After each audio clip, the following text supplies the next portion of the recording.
इस कविता का जो विषय है, वो जो शब्द है, असल में उस पर कविताएं नहीं लिखी जा सकती। दुनिया की किसी भी कलम में इतनी ताकत नहीं है कि वो माँ पे कविताएं लिख सके। मैं तो बहुत छोटा कलमकार हूं, मैं माँ पे क्या कविताएं लिखूंगा। मैंने एक कविता सिर्फ ये लिखी है कि जब माँ हमारे पास होती है तब शायद उसके होने का एहसास नहीं होता। जब माँ नहीं होती तब जिंदगी क्या होती है, बस मैं ये कहना चाहता हूँ। तब आप सुने उस कविता को। एक बहुत छोटी सी कहानी उस कविता के शुरू में कहता हूँ। एक जंगल में एक संगीतकार मृदंग बजाता था। मृदंग ढोलक की तरह एक वाद्य को कहते हैं। और जब मृदंग बजाता तो एक बकरी का बच्चा वहां रोज आके खड़ा हो जाता। एक दिन ये कैमरे जो भी है बंद कर दें प्लीज, फॉर गॉड सेक। बकरी का बच्चा वहां खड़ा हो जाता आके। तो मृदंग जो बजाता था संगीतकार, उसने उस मेमने से एक दिन पूछ लिया कि यार तुझे क्या मेरा सुर, मेरी ताल, मेरी लय बहुत अच्छी लगती है जो तू रोज यहाँ चला आता है। वो बोला मैं नहीं जानता कि आप क्या बजाते हैं, न मुझे सुर की समझ, न ताल की समझ, न लय की समझ। मैं तो बस इतना जानता हूं कि इस ढोलक पे, इस मृदंग पे जो चमड़ा मढ़ा है वो मेरे माँ के बदन से आया है। क्या बात है, बहुत अच्छे, वाह। जब उस पे छाप पड़ती है मैं आके खड़ा हो जाता हूँ। बहुत अच्छे, वाह। मेरी कविता माँ के न रहने पे भीतर से पड़ी हुई छाप की कविता है, तब सुनाना चाहता हूँ। इस कविता में अगर आपके आंसू बाहर की दुनिया की यात्रा करना चाहे तो रोकिएगा मत। अगर आपको ठीक लगे, जैसा कहता हूँ जब माँ नहीं होती तब जिंदगी क्या होती है। एक मुनव्वर राणा साहब का शेर उधार लेता हूँ कि किसी के हिस्से में मकान आया, किसी के हिस्से में दुकान आई, मैं सबसे छोटा था, मेरे हिस्से में माँ आई। क्या बात है, वाह वाह, बहुत अच्छा। तब कहता हूँ कि कल जब उठकर काम पर जा रहा था तो अचानक लगा कि कोई रोक लेगा मुझे। कल जब उठकर काम पर जा रहा था तो अचानक लगा कि कोई रोक लेगा मुझे और कहेगा खड़ा खड़ा दूध मत पी, हजम नहीं होगा। मुझे लगा कोई कहेगा खड़ा खड़ा दूध मत पी, हजम नहीं होगा, 2 घड़ी सांस ले ले, अरे इतनी ठंड और कोट भूल गया, इसे भी अपने पास ले ले। मन में सोचा माँ रसोई से बोली होंगी जिसके हाथों में सना आटा होगा। अगली पंक्ति के खालीपन से जुड़े और जुड़े तो मुझे बताएं। मन में सोचा माँ रसोई से बोली होंगी जिसके हाथों में सना आटा होगा, और पलट के देखा तो क्या मालूम था कि वहां सिर्फ सन्नाटा होगा। पलट के देखा तो क्या मालूम था कि वहां सिर्फ सन्नाटा होगा। अरे अब हवाएं ही तो बात करती हैं मुझसे। जब कोई नहीं होता तब अंतरिक्ष बात करता है, निर्वात बात करता है, वैक्यूम बात करता है। तब कहता हूँ अरे अब हवाएं ही तो बात करती है मुझसे। लगता है जब जाऊंगा किसी खास काम से तो कोई कहेगा दही शक्कर खा ले बेटा, अच्छा शगुन होता है। कोई कहेगा गुड़ खा ले बेटा, अच्छा शगुन होता है। पर मन इसी बात के लिए तो रोता है कि सब कुछ है माँ, सब कुछ, जिस आजादी के लिए तुझसे मैं सारी उम्र लड़ता रहा। आपने अपने बचपन में देखा होगा, माए हमें टोकती है, यहाँ मत जा, वहां मत जा, ये मत कर, वो मत कर। तब हम आजाद होना चाहते हैं और आजादी की कीमत कितनी बड़ी देनी पड़ती है। अगर कम शब्दों में मैंने ठीक बात कह दी हो तो इसका एहसास मुझे जरूर कराइएगा कि सब कुछ है माँ, सब कुछ, जिस आजादी के लिए तुझसे मैं सारी उम्र लड़ता रहा वो सारी आजादी मेरे पास है।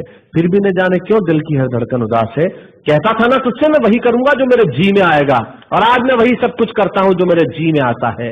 बात ये नहीं है कि मैं जो चाहूं कर लूं, मुझे कोई रोकने वाला नहीं है।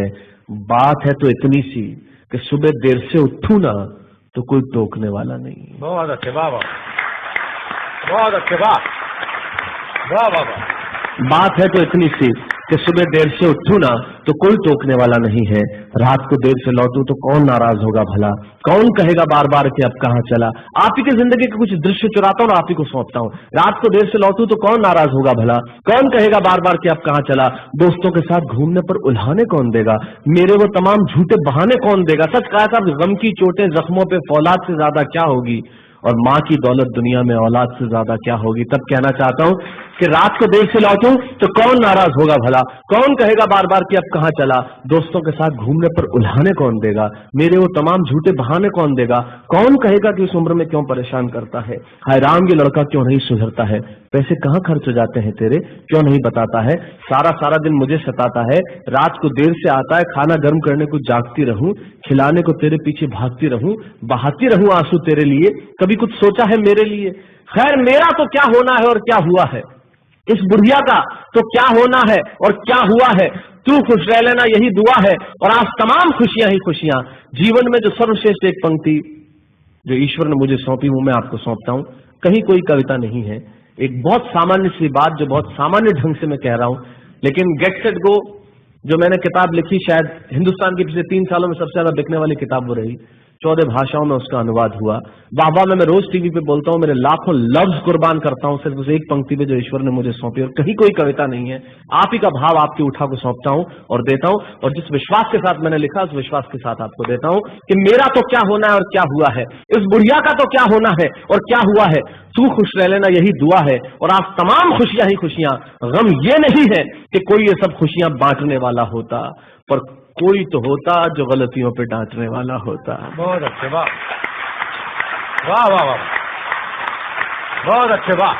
गम ये नहीं है कि कोई ये सब खुशियां बांटने वाला होता, और कोई तो होता जो गलतियों पे डांटने वाला होता। और अंतिम पंक्तियां देता हूं कि तू होती ना तो हाथ फेरती कभी सर पर या हल्के से बाम लगाती, आवाजें दे देकर सुबह उठाती, दिवाली पे टीका लगाकर रुपए देती और कहती बड़ों के पांव छूना आशीर्वाद मिलेगा, कपड़े मत फाड़ना अगला कपड़ा अगली दिवाली को सिलेगा। बहन को सताता तो तू चांटे मारती, बीमार पड़ता तो रो रो के नजरें उतारती, परीक्षा से आते ही खाना खिलाती, पिता की डांट का डर दिखाती, फिर पिता की डांट से तू ही बचाती, इसे नौकरी मिल जाए, ये तरक्की करे, दुआओं में हाथ उठाती, और तरक्की के लिए वतन छोड़ देगा, ये सुन के दरवाजे के पीछे चुपके चुपके आंसू बहाती।